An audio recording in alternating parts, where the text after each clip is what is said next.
Uh-oh, mom and dad are arguing again, and, well, I'm here to explain to the kids what they're arguing about, what it is that is causing such contentious conversations and discussions between them. So, as many of you are aware, Microsoft is in the process of acquiring Activision Blizzard. And as part of that, government organizations around the world have to approve of this. As explained here by Reset Era user Idis, Microsoft is acquiring Activision Blizzard and they need the legal okay from competition regulators all around the world. The FTC or the European Commission are the big ones, but they also have to go through almost 20 regulators from Japan, UK, Australia, New Zealand, China, South Korea, etc. But the one that sticks out in particular is Brazil, as they have this policy of transparency where they disclose a lot of the information that is discussed during these proceedings. Some things are redacted for confidentiality reasons, but everything from Brazil's review process is online, including the third parties questioned and what they answered. Usually during these proceedings, regulators also like to ask third parties about the transaction to see what they think about it and to contrast that information with the data sent by the parties involved, in this case, Microsoft and Activision Blizzard. And so this Reset Era user went through the documents involving Brazil's review process and shared his findings. And one of the main things that was brought up is how essential Call of Duty is to the games industry, given that Microsoft and Xbox, by acquiring Activision Blizzard, are getting exclusive publishing rights to Call of Duty. They are going to own the Call of Duty IP. And so Brazil reached out to a number of other game companies to be like, what do you think about this? How much of an impact is this going to have? Is this anti-competitive? Is Call of Duty so important that one company owning that is a big deal? And for the most part, companies answered no. Ubisoft, for example, noted that Battlefield, PUBG, Apex Legends, and Rainbow Six Siege are examples of competition to Call of Duty. Newvem here said that all games from ABK have close competitors in their categories like Battlefield. Bandai Namco noted that there are concurrent competitors to Call of Duty such as Battlefield, Valorant, or Destiny. Riot Games agreed, saying that Call of Duty, WoW, and Candy Crush have real competitors. And then finally, Google even said that alternatives to Call of Duty could be Battlefield, Counter-Strike, or Rainbow Six. And the same thing goes for Activision Blizzard's other franchises from their different array of genres that also have competition behind them. But the one company that disagrees with the sentiment is Sony, who stands the most to lose from Microsoft acquiring Call of Duty and acquiring Activision Blizzard. They say that few developers/publishers are capable of producing AAA games such as EA, Take-Two/Rockstar, and Epic Games. And even among them, none of these developers could create a franchise to rival Activision's Call of Duty, Sony claims. They believe that Call of Duty is so popular that it influences users' choice of console. In fact, their network of loyal users is so ingrained that even if a competitor had the budget to develop a similar product, it would not be able to create a rival. Sony claims that Call of Duty is so big that even if a major game publisher tried to compete with it, it'd be impossible to ever achieve that level of success because of what a dominant force Call of Duty has become in the first-person shooter genre landscape, is again what they claim. I don't agree with what they're saying, that there's no competition to Call of Duty or that other game companies couldn't create a rival to it. But this is what Sony believes, and they talk about the time, money, number of employees, millions of followers, sales, and other data points related to Call of Duty to show how it's a very unique franchise that cannot be replaced. And then another major sticking point for Sony was subscription models and how they are a competition to sort of more traditional forms of game purchases. And they specifically seem to be tackling Xbox Game Pass with their argument here. They agree that subscription services compete with games purchased for a one-time fee. They say that over the past 5 years, Game Pass has grown to capture approximately 60 to 70% of the global subscription services market. That market share is even greater in Brazil, where Game Pass represents approximately 70 to 80% of the PC subscription services market. They believe that it would take several years for a competitor, even with substantial investments, to create a rival effective for Game Pass. Now, Microsoft has retorts to all of these arguments. We'll get to that in a bit. But it is worth noting that Call of Duty represents an important revenue stream for PlayStation, and it is one of SIE's biggest sources of revenue from third parties. Keep in mind that PlayStation does take a percentage, 30%, from any titles that are sold through their platform, through, the PlayStation Store and whatnot. And so Call of Duty no longer being available on PlayStation would mean losing out on a whole lot of revenue generated from taking a 30% cut of Call of Duty sales on PlayStation. But here's the thing. Xbox has said that at the very least, the next 3 Call of Duty games are contractually obligated to release on PlayStation as well. And Xbox insists that they have no plans to pull Call of Duty away from PlayStation because of just how big this franchise is, and it's just better business to keep Call of Duty multi-platform. But of course, once they're no longer contractually obligated to release a Call of Duty game on PlayStation, they could always change their mind, and that's a concern for Sony and PlayStation. Now, if you want to know what Sony said word for word in their argument for how essential Call of Duty is in the games industry, there's a Video Games Chronicle article whose headline reads, "Sony says it believes Xbox owning Call of Duty could influence users' console choice." Scrolling all the way down here, you'll find Sony's response transcribed by Video Games Chronicle, and basically everything summarized in the Reset Era article is here just with more specifics. You can pause the video and read this for yourself, or check the descriptions below for the source. Video Games Chronicle also transcribed the aftermath to Sony's claims with this headline: Microsoft refutes Sony's claims that its Activision acquisition is anti-competitive. And scrolling down, you'll find exact quotes that Microsoft had to share in response, stating, "Only one third party, Sony, presented materially different opinions than the applicants and the other third parties consulted by the SG," which is true. Sony was the only one who claimed that Call of Duty has no competition, whereas every other third-party publisher that was contacted by Brazilian regulators said, no, yeah, there's, plenty of competition out there from all of these different companies and all of these different IPs. Sony is isolated in this understanding and curiously even contradicts itself in its response to the latter, as will be detailed below, claims Microsoft and Xbox. Microsoft goes on to state that Sony doesn't want to see Call of Duty games on Game Pass on day one because it is resentful of having to compete with Microsoft's subscription service, by which they mean that Microsoft and Sony are taking very different approaches when it comes to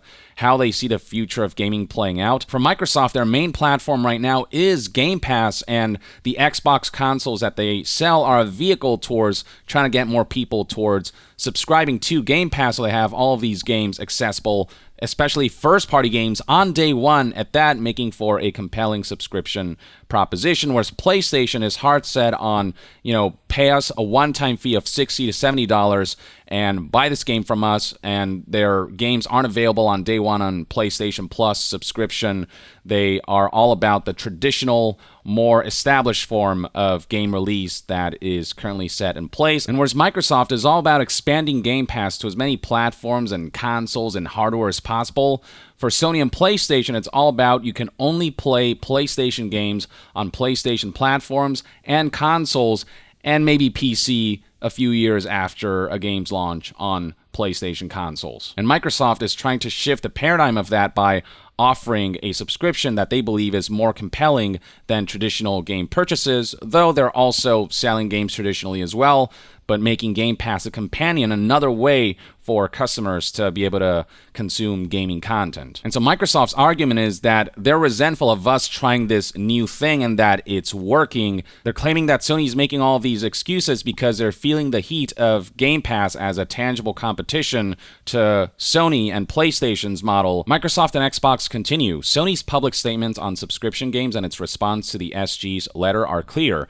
Sony does not want attractive subscription services to threaten its dominance in the digital distribution market for console games. Claiming that Sony doesn't want to adapt to competition's new models, instead, they deeply want to hold on to the traditional model of taking that 30% cut from all games sold on their platform through direct $60, $70, or whatever the price of the game is, purchases. And if you look at Xbox Game Pass numbers and the general sentiment surrounding that subscription service, they've been succeeding. As long as Game Pass remains a companion to traditional game purchases rather than something that's enforced, people will be happy to have that option, I believe, and that seems to be the general sentiment. Microsoft and Xbox continue to dig into Sony and PlayStation's arguments. In other words, Sony rails against the introduction of new monetization models capable of challenging its business model. And then Microsoft tackles Sony's argument that Call of Duty is so essential and such a big colossus in the gaming landscape as an IP that it's basically a category of games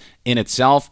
Microsoft says, no, you're really exaggerating that. The response is transcribed by Video Games Chronicle reads, stating that Call of Duty has a loyal following is a premise from which does not follow from the conclusion that the game is a gaming category per se. While there's no denying that in the landscape of first-person shooters, Call of Duty is the top dog, just because something is the top dog doesn't necessarily mean is its own thing and that there's no competition surrounding it. It just happens to have a really loyal audience base. And then Microsoft further argues that Sony's own PlayStation, incidentally, has established base of loyal brand players. Such a finding, however, does not lead to the conclusion that the PlayStation or any branded product with loyal consumers is a separate market from all other consoles. Being first place at something doesn't put it in its own category, it's just first place in the category that it's in, is what Microsoft argues. Extrapolating from such a finding to the extreme conclusion that Call of Duty is a category of games per se is simply unjustifiable under any quantitative or qualitative analysis. Microsoft says this argument is complete BS, essentially. And then Microsoft claims that Sony is wrong about stating that the addition of Activision Blizzard games to Game Pass would lead to an unattainable lead in subscription services for Microsoft, and they list out 5 reasons for why this is false. One reason, which is redacted, they say that it's not part of Microsoft's strategy to remove content from players, and Call of Duty will still be on PlayStation as a paid title. It's worth noting that Microsoft doesn't operate like Epic Game Store does, where they pay a developer or studio or publisher to have that game released exclusively on Epic Game Store. When it comes to Game Pass, they'll pay developers to bring their game to Game Pass, but just that. You know, they are not saying you can't sell this game anywhere else for a limited time or anything. It's just bring this game to Game Pass and then do whatever else you want with that game. That's the deal. So their claim that they're not removing content from players is accurate. And them saying that Call of Duty will still be on PlayStation as a paid title is basically them trying to say that we're committed to keeping Call of Duty multi-platform. Though in that scenario, Xbox is in a position of leverage because after the initial 3 games that are contractually obligated to launch on PlayStation, Xbox, if they want to, can decide to change their mind. Even with all their statements about their commitment to keep Call of Duty multi-platform, they don't necessarily have to if one day they don't feel like it, and so that brings a lot of concern for Sony and PlayStation. The next bullet point is that data shows that players see subscription services as only one way to pay for games, which seems to highlight Microsoft's awareness that Game Pass isn't the de facto way that they want to sell games, but they want to make it an alternative for those who cannot afford to pay, $60, $70 for every single new game that comes out, especially first-party Xbox games. And I'll say again, as long as players continue to have a choice in terms of how they want to obtain their games, be it through, just spending $60 to $70 or whatever the premium price is for that game, or through this subscription service where they don't own the game, like after the subscription ends, they're not going to have access to it, but for those who play games and then move on, it could potentially save them a lot of money. As long as there's that option, then I don't think there's really going to be much of a problem. It won't turn into a Stadia situation where they forced you to buy games at full price and also subscribe to subscription for games that you can only stream and aren't able to download. And that was, I think, one of the big pitfalls of Stadia. With the current model where Xbox is presenting a number of options and choices, it's essentially keeping everyone happy because everyone can obtain the games that they want the way they feel like they want to. Microsoft then calls out the fact that Sony has its own subscription service for PlayStation. Sony's claim ignores the dynamic nature of subscription services and the fact that Sony has its own. Then we have redacted information. And finally, there are numerous other game distribution channels and subscription services, many of which include content that isn't available on Xbox. Basically saying they're not the only publisher that offers a subscription service with exclusive games on it and with an array of titles, a library of games to compel people to come to it. Plenty of other publishers have their own subscription services and launchers and whatnot. Xbox Game Pass does have a significant library of games, but it's certainly far from having every single game out there in it. There are plenty of games that can only be found through other subscription services, and so Xbox is saying your argument falls apart in your claim that there's no competition for us when there is plenty of subscription competition out there, gaming-related subscription competition. Microsoft also calls out Sony for taking issue with a strategy that they themselves have partaken in. Microsoft also claims that arranging exclusivity deals has been at the heart of Sony's strategy to strengthen their position in the games industry. Aside from the numerous first-party titles that they produce in-house or through studios that they have purchased over the years, Sony and PlayStation have made plenty of exclusivity deals with third-party publishers, especially where exclusive content for a multi-platform game is concerned. Sony is infamous for that, and so they haven't done it on a scale that Microsoft has done with the purchase of ZeniMax and Activision Blizzard, and that's because Microsoft just has more money than Sony does.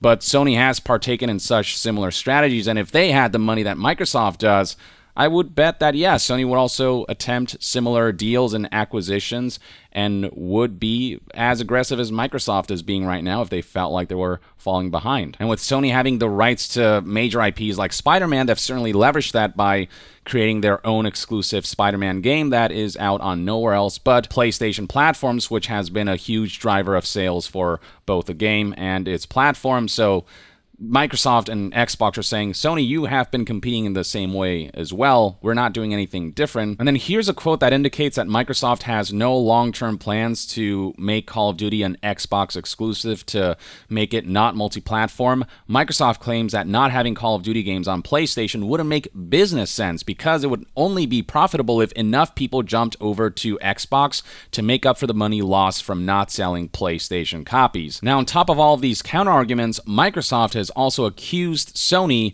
of trying to hamper Game Pass's growth by paying some developers for blocking rights, essentially giving developer studios publishers a cash infusion in return for them agreeing not to add their content to Game Pass, which is a strategy not too dissimilar from Epic Game Store, where they essentially pay developer studios publishers a fee to not publish their games on Steam. Video Games Chronicle dedicates a whole article to this, the headline of which reads, Xbox has accused Sony of paying developers Game Pass block fees. If this is true, then optics look worse for Sony because, again, when Xbox brings a game to Game Pass, they don't demand exclusivity. And while Sony blocking a game from Game Pass is different from exclusivity, it's still spending money to prevent a game from reaching a certain audience base, which Xbox isn't doing by bringing a game to Game Pass. They're just trying to bolster the Game Pass library and make that subscription more compelling, which is why Xbox made it a point to emphasize this aspect of Sony's business strategies, that Sony actively attempts to inhibit growth of Game Pass by trying to prevent content appearing on it. And scrolling down here, you'll find some direct quotes from Microsoft through the documents published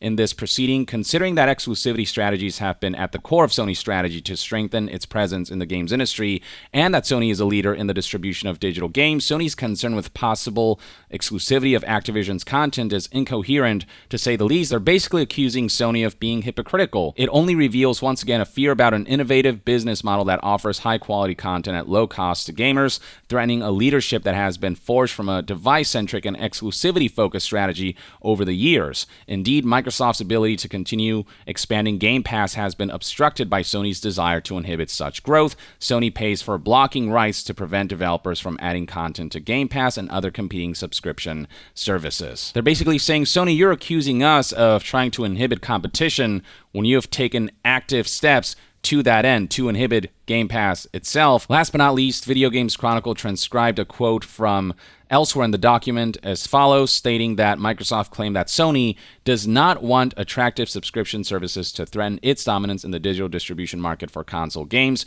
In other words, Sony rails against the introduction of new monetization models capable of challenging its business model. Again, I talk about the diverging strategies between Microsoft and Sony, and Microsoft's claim is that what we're doing is working, is threatening Sony's way of doing things, and they want to steer the ship this way, but are trying to prevent us from steering the ship that way. And look, there's no denying that Microsoft's Xbox Game Pass model is a disruption to the gaming landscape, but is disruption the same thing as not having competition or inhibiting competition? No, they're just trying something new, and that may force the rest of the games industry to adapt, and it has already on multiple levels. Microsoft's claim is that Sony doesn't want to adapt. It wants to be stubborn about sticking to its own model by making all these claims against Xbox Game Pass and claiming anti-competitiveness with the purchase of Activision Blizzard and Call of Duty and its integration into Game Pass. Hell, at one point, according to the document, Microsoft went on about how Sony could begin to challenge Xbox Game Pass subscription to highlight that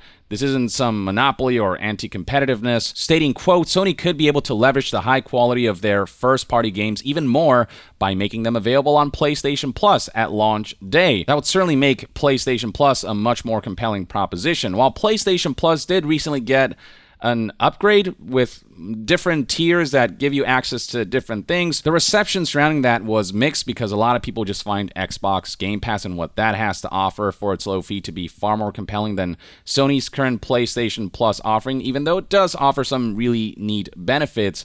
But if Sony were to bring all of their first-party releases day one to PlayStation Plus, I mean, that would drive tons of new subscribers to PlayStation Plus, I feel. And that's the argument that Microsoft is making, saying that Sony has ways to compete. They're just refusing to do so because they so adamantly want to stick to their current business model. Such a strategy might be able to quickly speed up the growth of the service's user base as a response to the competitive pressure of Game Pass or any other service, and the strategy is not adopted by Sony even when it comes to the new and updated PlayStation Plus.